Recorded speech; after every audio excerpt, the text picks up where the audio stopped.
Tell me, you're an expert when it comes to this topic. There are so many components to this plan. One of them, the plan would raise taxes on businesses by $900 billion. How does the administration think that this is a good idea coming out of a major health crisis? I don't know how they think it's a good idea, but it's going to raise taxes not only on business, but small business.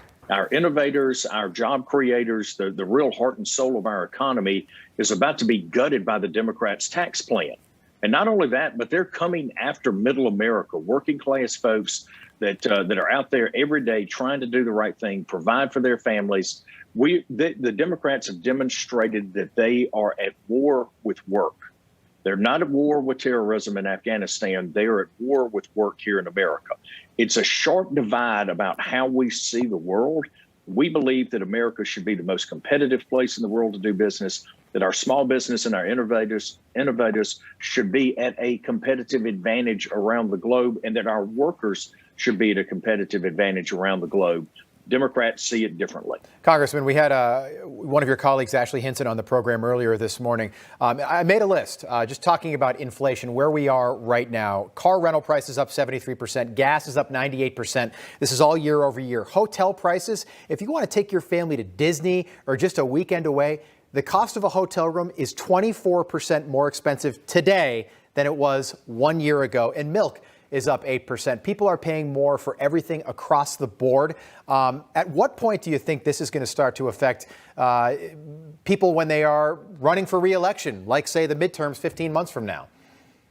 Oh, listen, I think it's most importantly, when is it affecting American families? And it's already happening. Yeah. When it affects politicians is when they see that their policies are failing America, and when Americans put their foot down and say no more. That is already beginning to happen. We know that inflation is a tax on every single person, and American families are feeling this at the grocery store, whether it's buying groceries, whether it's milk, meat, eggs, and for the administration to continue to call this transitory is laughable.